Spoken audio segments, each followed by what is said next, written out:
I collapse into my favorite leather armchair, kicking off my work boots and flexing my toes. The restoration of the Buchanan house consumed every minute of my day. Rotted floorboards, crumbling plaster, and a 100-year-old staircase that fought me with every splinter. My muscles ache in that satisfying way that only comes from work well done. My phone buzzes on the coffee table. I ignored it at first, reaching instead for the glass of Cabernet I poured 10 minutes ago. The burgundy liquid catches the last golden rays of sunset through my Craftsman windows. The phone buzzes again, and again. I take a long sip and reach for it, thumbing through notifications. Another day, another dozen emails from contractors and clients. Then I see it. My thumb freezes mid-scroll.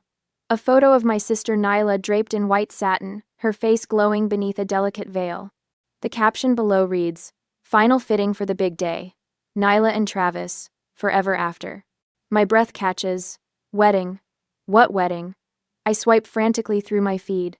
Photos flood my screen, my cousin Marissa showcasing bridesmaid dresses, my Aunt Rosa arranging flower samples, my mother's hands holding embossed invitation samples.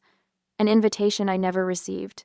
I click on the latest image. Comments cascade beneath it. "Can't wait to celebrate with you next month. The venue looks stunning. So blessed to be part of your special day." 57 comments. Names of relatives, friends, distant cousins I haven't seen since high school graduation. Everyone's going. Everyone but me. My phone rings, startling me. My mother's name flashes on screen. Cynthia Alvarez. Perfect timing. I answer, pressing the phone to my ear. "Mom." "Deborah, honey." Her voice sounds measured, too careful. "I was just thinking about you. How's work?" My free hand curls into a fist. "Work is fine. I just saw Nyla's wedding dress on Instagram." The silence stretches for 3 heartbeats. "Oh." She clears her throat. "I was going to call you about that." My knuckles whiten around the phone. My own sister's wedding? Was my invitation lost? Deborah. Her tone shifts, that familiar note of disapproval slipping in.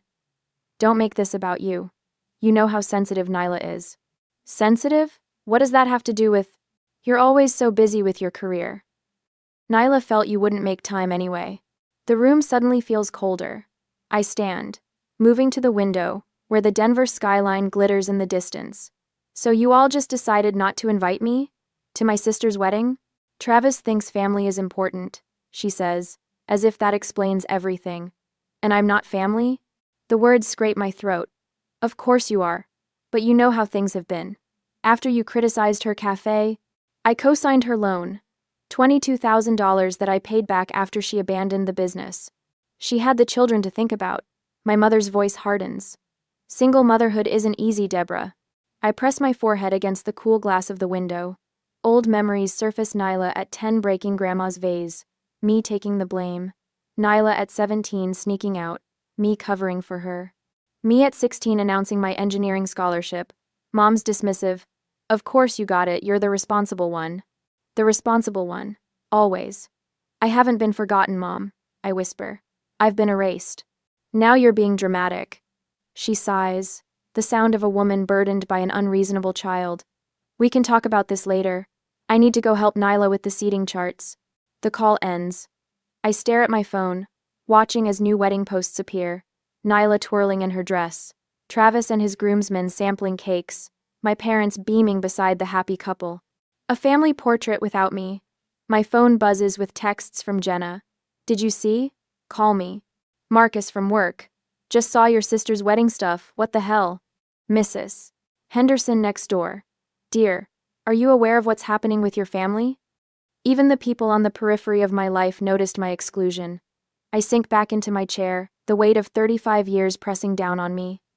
I've built my career restoring historical treasures, bringing beauty back to forgotten places. But I can't restore my place in this family. The realization washes over me like cold water. All these years I've been the fixer, the responsible one, the steady hand. I've co-signed loans, babysat on demand, listened to midnight breakdowns. I've shown up when no one else would, and this is my reward. Erasure. My phone buzzes again. I silence it without looking and set it face down on the table. From my window, I can see the mountains west of Denver, their peaks burnished copper in the fading light. Beyond them lies Boulder, where my parents still live in the Victorian house where we grew up. Where Nyla returned with her 2 children after Eric left her. Where they're planning a wedding without me. Something shifts inside my chest. Not the hot flush of anger or the sting of hurt, but something cooler, more deliberate. A quiet certainty. This time, I whisper to the empty room, I won't fix what they've broken. I pick up my phone and open Instagram again. With methodical precision, I unfollow my sister, then my mother, my father, my cousins. Each tap of my finger feels like setting down a burden I've carried too long. This is not an act of revenge, it's a decision, a boundary. The last golden light fades from my windows, plunging my living room into shadow. I don't move to turn on lamps. Instead, I sit in the gathering darkness, feeling lighter than I have in years. For the first time in my life, I'm not rushing to mend the family's broken pieces, and the silence that follows feels like freedom. My tires crunch over the gravel driveway of my parents' Victorian home in Boulder. The morning sun glints off the stained glass above the front door, casting fragments of ruby and amber across the porch. The house stands proud against the mountain backdrop, its gingerbread trim and sweeping eaves familiar as my own reflection. I grip the steering wheel until my knuckles blanch white. 3 days since discovering Nyla's wedding plans, 3 days of ignored calls from everyone except Mom, whose voicemails grow increasingly dramatic. Dad's hunched figure appears in the garage doorway. Hector Alvarez, perpetually hiding behind projects. Today it's his 1967 Mustang, the one he's been restoring since I was in high school. He straightens when he spots my car, wiping grease from his hands onto a rag that's seen better days. His eyes darted toward the house, then back to me. He doesn't wave. I kill the engine and step out into the June heat. Dad. Debbie. He nods, retreating deeper into the garage. Your mother's inside. Of course she is. And of course he won't stand beside her for this conversation. Some things never change. The screen door creaks as I enter. The house smells of cinnamon and coffee, Mom's version of emotional armor. She appears in the kitchen doorway, face arranged in careful concern. Deborah. I was just about to call you. Cynthia Alvarez, queen of convenient timing. Coffee? I made your favorite coffee cake. I don't want coffee. I remain standing in the entryway, hands in pockets. I want to know why I wasn't invited to Nyla's wedding. Mom's smile falters, then reforms. Oh, honey, it's complicated. You've been so busy with your career. Don't. The word slices through her excuse. That's not a reason.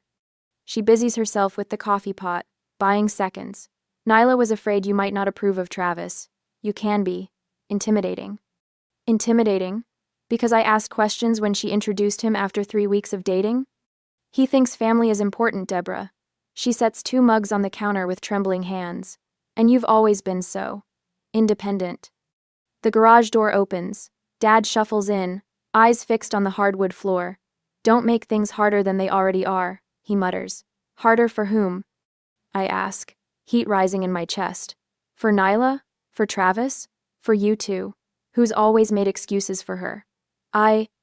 Mom's eyes well with practiced tears. That's not fair. Fair? The word explodes from me.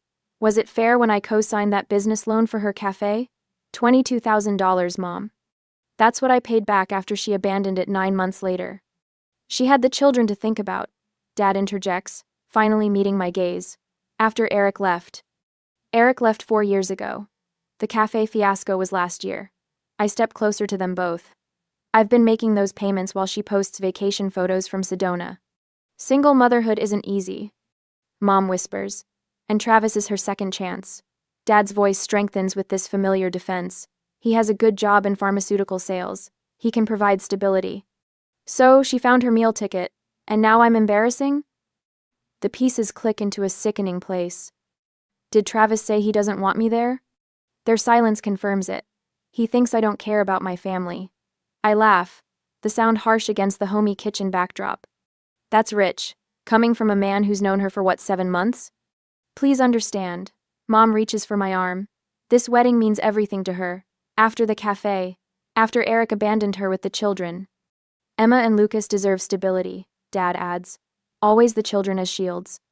8-year-old Emma and 6-year-old Lucas, wheeled out as justification for every bad decision Nyla makes. And what about me? I ask quietly. What do I deserve after paying her debts? After babysitting every weekend she had a date? After listening to her cry about Eric at 2 in the morning for months? You're stronger, Mom says, as if it's a compliment. You've always been the responsible one. The responsible one. The family ATM. The free therapist. The emergency babysitter. Never the sister worth including. I turn toward the door, suddenly exhausted. The weight of their expectations, their manipulations, feels heavier than the timber beams I installed in the Buchanan house yesterday. Deborah, please. Mom follows me. We're family. Family. I pause at the door. Is that what we are? Dad steps forward. Where are you going?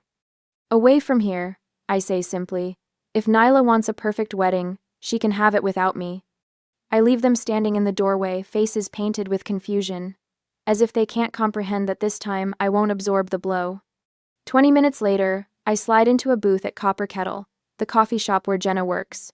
She spots me and brings over a latte without asking, sliding in opposite me. That bad, huh?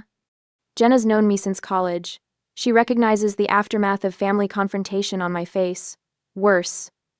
I wrap my hands around the warm mug. Travis doesn't think I care about family. That's why I wasn't invited. Travis, she snorts.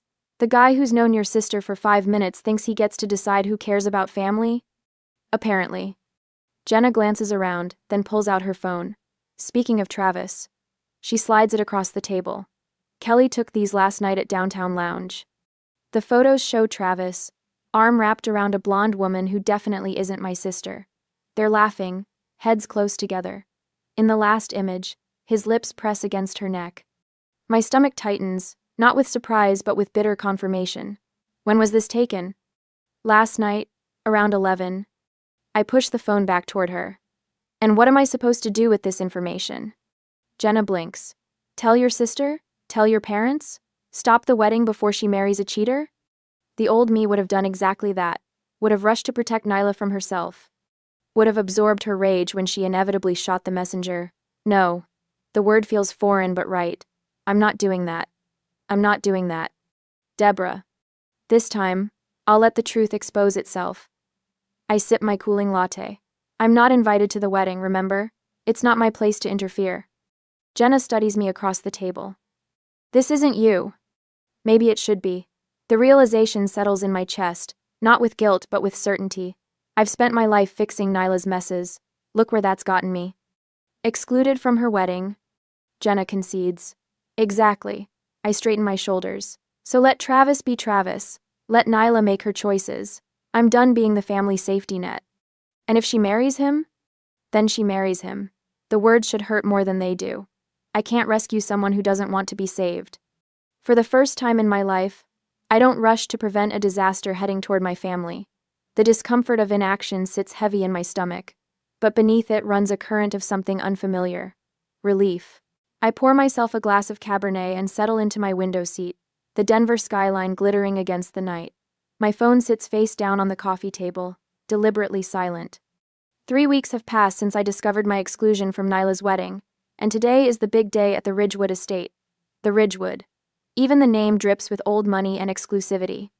According to Jenna's intel, Mom spent weeks arranging white roses and gold accents throughout the historic mansion.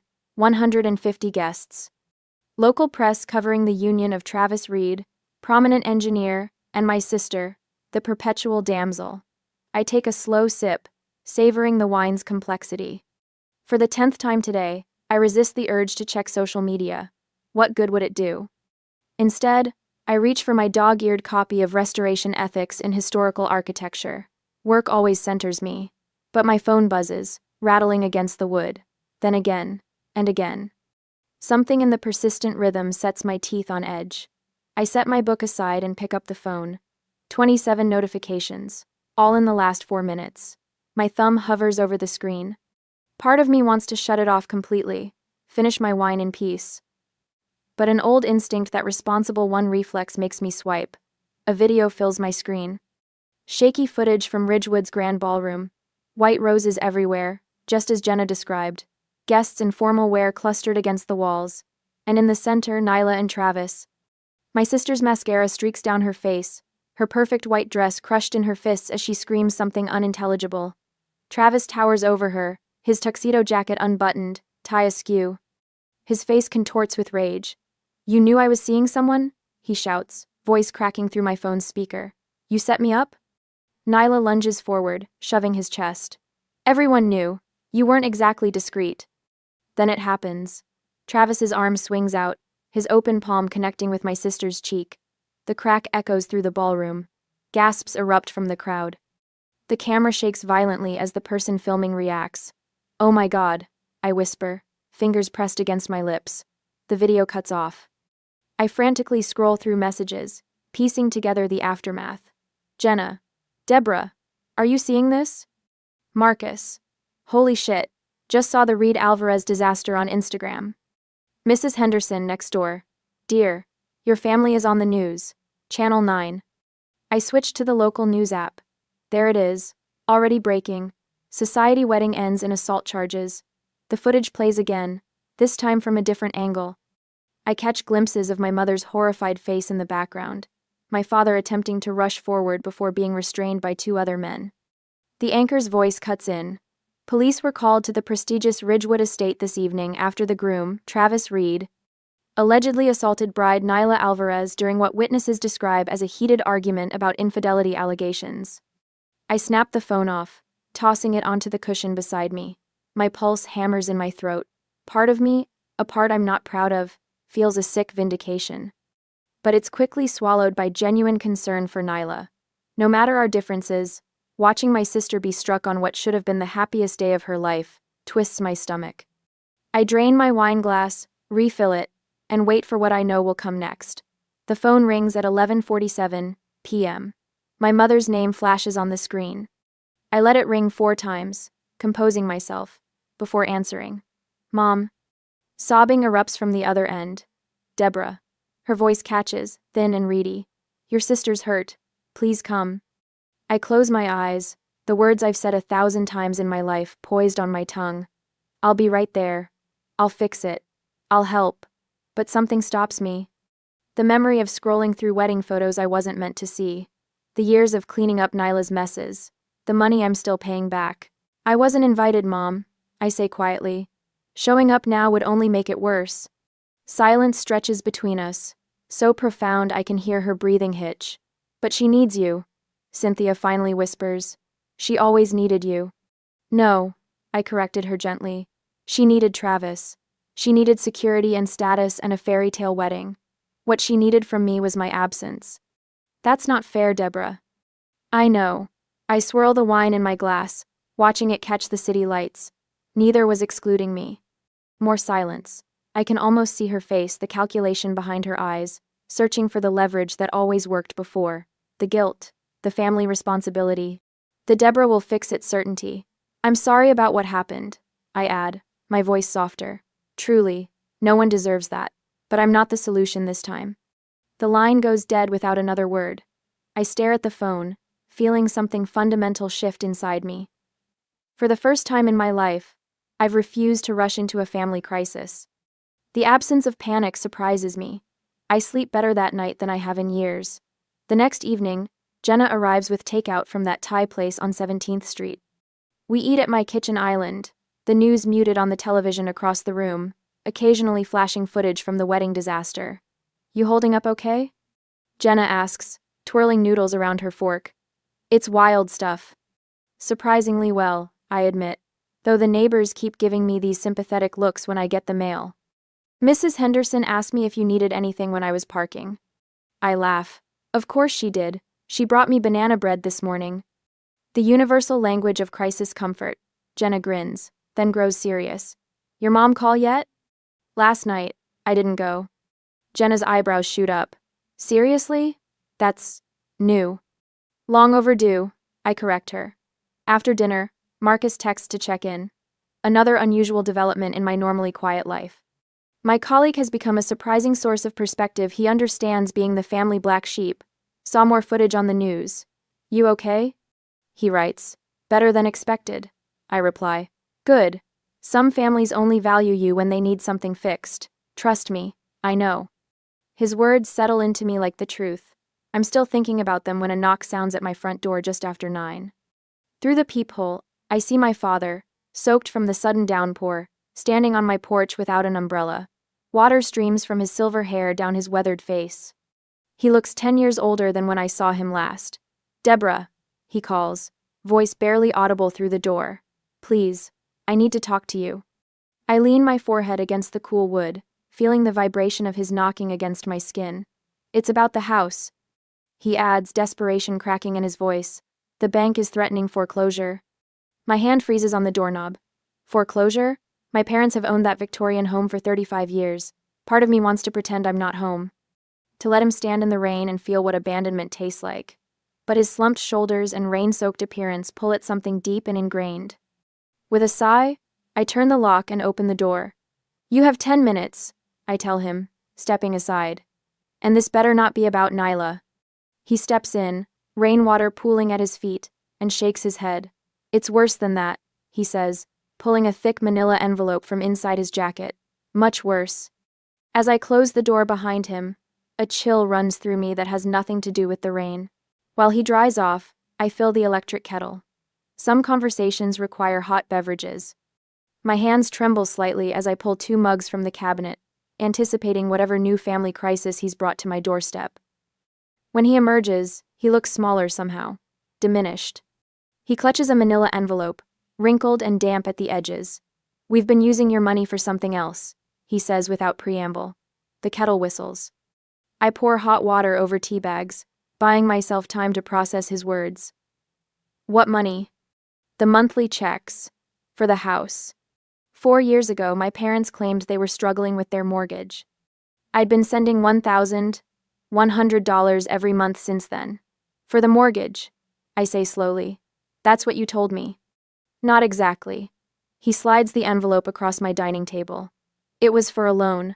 A home equity line of credit." I open the envelope, spreading the contents across the polished wood. Bank statements, loan documents, notices of pending foreclosure proceedings. My eyes catch the loan amount, $195,000. "You took out a HELOC?" He nods, eyes fixed on his hands. "For Nyla. After Eric left, the kids needed stability." I scan the paperwork, blood turning cold as I spot the co-signers, Cynthia Alvarez and Nyla Alvarez. "Dad, Nyla hasn't lived in that house for years. How could she co-sign?" "Your mother." He stops, swallows hard. "She told the bank Nyla was living with us." Understanding crashes down. So the money I've been sending was going toward the HELOC payments, not the original mortgage. I grab a calculator from my desk drawer, punching numbers with trembling fingers. 4 years, 12 months, $1,100 each month. $82,000. My voice sounds distant, as if someone else is speaking. "You've taken $82,000 from me under false pretenses." "Deborah, where did the money go?" I demand, slapping my palm against the table. A mug jumps, spilling tea across the statements. Neither of us moves to clean it up. Nyla's debts, the legal fees after Eric left, the down payment on her house. Travis had requirements about where they would live. I laugh, a harsh sound that surprises even me. Travis, the man who hit her at their wedding, that's who got my money? Dad doesn't answer, which is answer enough. I stand, moving to my office with mechanical precision, return with my phone and digital camera. Begin photographing every document. "What are you doing?" he asks. "Documenting fraud." The camera shutter clicks with satisfying finality. Bank fraud, specifically, falsifying residence information on a loan application. "You can't." I absolutely can. I continue photographing, hands steady now. And I will. "It would destroy your mother. Nyla's kids." "Don't." I hold up one hand. "Don't you dare put this on me. I'm not the one who lied. I'm not the one who stole." His face crumples. "We never meant." "Yes, you did." I set the camera down, meeting his eyes directly. "You meant every bit of it. You just never expected to get caught." My phone buzzes. A text from Marcus, my colleague. "Bank contact info coming your way. My cousin's in mortgage fraud investigations." "How much is left on the HELOC?" I ask. "About 70,000. Dad rubs his face. "The foreclosure notice came yesterday. They're calling the entire balance due." I resume photographing, capturing every signature, every false statement. Dad watches in silence, the magnitude of what they've done finally sinking in. Why now? I ask finally. Why tell me after all this time? Your mother thought we could refinance, but no bank will touch us after the wedding fiasco hit the news. He hesitates. And I couldn't live with it anymore. Not after you were excluded from the wedding. Not after everything. My phone rings. I answer without checking the caller ID. Jenna's voice fills the line. Heads up. The next day, I stand in the center of my living room, surveying my preparations with the meticulous eye I normally reserve for historic building inspections. The large oak dining table, a restoration project I salvaged from an 1,882 farmhouse, dominates the space. Its surface tells a story of betrayal through carefully arranged papers, photographs, and bank statements. A knock at the door announces Aunt Rosa's arrival. I chose her carefully, Dad's sister, the only family member who never played favorites. You look tired, mija, she says, stepping inside. Her silver-streaked hair frames concerned eyes. Not tired, ready. I adjust a stack of bank statements. Thank you for being here. She squeezes my hand.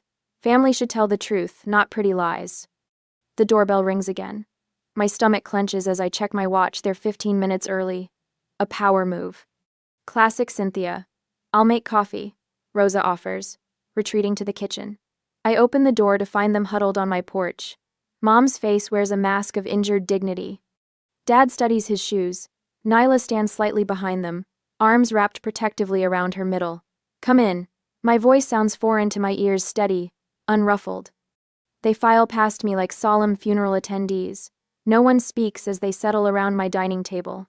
Nyla gasps quietly when she notices the papers. Dad's shoulders sag further. Mom's lips pinch into a bloodless line. Aunt Rosa brings coffee nobody touches. I remain standing. The silence stretches until Mom shifts in her chair. What is all this drama for, Deborah? If you need help with your finances. Stop. The word slices through her deflection. For once in your life, just stop talking and listen. I slide a document toward her. This is the home equity line of credit you took out 4 years ago. $195,000. With Nyla listed as co-signer, claiming she lived at the property. Dad's eyes close briefly.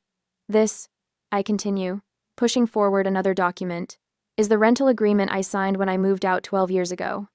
The one that specifically forbids you from using my financial information or claiming I live there. I tap a stack of bank statements, and these show the money transfers. $1,100 monthly from my account to yours, totaling $82,000 over 4 years. Nyla's face drains of color. Mom? What is she talking about? Our mother told me the house needed repairs, I explained, never taking my eyes off Cynthia. A new roof. Foundation work. That she and Dad were struggling to keep up with expenses in retirement. She asked for help. I agreed to send what I could each month. My fingers tremble slightly as I lay out the photographs. These are pictures from the bank lobby security camera. Mom depositing my checks directly into the HELOC payment account. Cynthia's chin lifts. I only did what I had to do to keep a roof over the kids' heads. You kept that roof with my money and my trust. The fury pulses behind my eyes, yet my voice remains level. The same money I earned working 60-hour weeks while repaying Nyla's failed cafe loan. Nyla's mouth drops open. Cafe loan? But you said that was a refinance. Your sister co-signed for your business. Aunt Rosa interjects quietly. When it failed, she paid back every penny. Dad finally speaks, voice rough with shame. Debbie, we never meant for it to go this far. Don't. I raise my hand. Intentions don't erase fraud. Fraud? Cynthia sputters. We're family. Family doesn't steal from each other, I counter. The family doesn't forge signatures on loan documents. Nyla stares at the papers, hands shaking. I didn't know, Deborah. Mom just said it was a refinance, that you approved everything. I believe her. Nyla was always the golden child, but never the mastermind. Cynthia sniffs. Well, what do you want? To send your parents to jail? To make your sister homeless with 2 children? Dad's head snaps up. That's enough, Sin. The sharpness in his tone startles us all. In 40 years of marriage, I've never heard him speak to her that way. Debbie has every right to be furious. His weathered hands spread flat on the table. If you want the house, We'll sign it over. The side lot can be sold to repay what we took. Cynthia falls silent, hands twisting in her lap. I look at my father, really look at him. The proud carpenter who taught me to restore instead of replace, to find value in damaged things. His eyes hold a mixture of shame and relief, the weight of secrets finally lifting. I don't want your house, I say. I just want this to end. Aunt Rosa takes a notebook from her purse. I've spoken with a friend at First American Title. We can do a quitclaim deed for the side lot today, transfer it directly to Deborah. We could sell it, Dad says. The Miller boy next door has been asking about it for years. I want to expand his garden. 2. Fine. My mother's voice is clipped. I don't need an apology, I tell them, surprised to discover it's true. I just need peace. The room falls quiet again, but the quality of silence has changed. No longer tense with unspoken accusations, but heavy with truth finally acknowledged. 2 weeks later, we met at a title company downtown. The attorney explains the documents with professional detachment. Dad signs first, then Mom. The pen hovers in her hand for a moment before she scrawls her name. I don't make speeches about forgiveness. I don't hurl accusations. I simply sign where indicated and accept copies of the paperwork. As we stand to leave, Dad touches my arm. I'm sorry, Debbie, his voice catches, for everything. I nod once, unable to find words that won't crack open my carefully maintained composure. Outside on the sidewalk, Nyla approaches hesitantly. I'll pay you back, she promises. Every cent. Take care of your kids, I tell her. Stand on your own feet. She nods, tears spilling. I will. I drive home alone, windows down, autumn air whipping through the car. My phone rings, Jenna checking in. It's done, I tell her. How do you feel? I consider the question. The anger still burns, but differently now. Not the hot flash of betrayal, but something controlled, useful. The kind of fire that forges rather than destroys. Like I've finally stopped carrying other people's weight. 3 days later, a certified check arrives from the sale of the side lot. I study the numbers, calculating what it will and won't cover what I've lost. Not everything, not nearly enough. But as I fold the check into my wallet, I realize I've gained something worth more. The power of truth, the strength of boundaries. The freedom of no longer being responsible for everyone else's happiness. For the first time in 35 years, the only life I have to fix is my own. Morning light spills across my kitchen counter in the gun-barrel home I've restored over the past year. The 3-bedroom ranch house sits on a corner lot with a view of the flatirons that still takes my breath away. I trace my finger along the freshly sanded oak countertop, remembering the splinters that once made it dangerous to touch. My phone vibrates against the granite island. I glance down, expecting another message from Balance Forward about tomorrow's financial abuse workshop. Instead, Nyla's name appears on my screen. Thank you for letting me make things right. The kids miss you. 1. I set down my coffee mug, feeling neither the sharp sting of anger nor the heavy weight of obligation that once accompanied her name, just calm awareness. Through mutual friends, I've heard snippets of Nyla's new life. 3 jobs, no handouts. Standing on her own feet for perhaps the first time since high school. Emma walks herself to school now. Lucas joined Little League without anyone forcing him. I type my response carefully. I'm free Saturday afternoon if you'd like to bring them by. Her reply comes instantly. Just me first. We need to talk. I added a condition without apology. 2 o'clock, I have plans at 4. The boundaries feel natural now, not selfish. Saturday arrives with a gentle rain that patters against the living room windows. When Nyla's compact sedan pulls into the driveway, I notice the missing hubcap, the small dent in the passenger door. No more luxury cars purchased with other people's credit. She stands on my porch, clutching a small wooden box, her knuckles white. Rain droplets cling to her hair, which hangs straight and uncolored for the first time since she was 12. You look different, I say, stepping aside to let her in. 3 jobs will do that. She attempts a smile, but her voice lacks the practiced charm she once wielded like a weapon. No time for highlights when you're cleaning office buildings at night. I lead her to the kitchen, where 2 mugs of tea steam on the island. No wine. No illusions of false intimacy. This is for you. She places the wooden box between us. Dad found it when they were clearing out the Victorian. I lift the hinged lid. Inside rests our grandfather's pocket watch, its gold case tarnished with age. The one meaningful heirloom neither of us received when he died. The one thing I'd wanted. How did you know? I ask, lifting it carefully. You mentioned it once, when we were teenagers. She watches as I wind it gently. The mechanism clicks, then begins to tick with surprising strength for something so long forgotten. Maybe time doesn't erase mistakes, I say, but it teaches you when to stop repeating them. We sit in silence as rain taps against the windows. Not uncomfortable, not forced, just two adults acknowledging truths too long buried. What did you do with the money? She finally asks. From the land sale? I meet her gaze directly. I didn't keep it, Mom said. I opened accounts for Emma and Lucas, college funds. Her eyes widened. After everything we did? After... I'm done rescuing adults, I say, feeling the rightness of these words. But kids, they still deserve a chance. When she leaves an hour later, we don't hug. We don't make promises about holiday gatherings or shared vacations. But something has shifted, like a bone finally set properly after years of painful misalignment. That evening, I sat alone on my porch swing, watching sunset paint the mountains gold. My journal rests open on my lap, today's entry simple but complete. The softest revenge is peace and quiet. No bitterness curls through my chest as I write these words.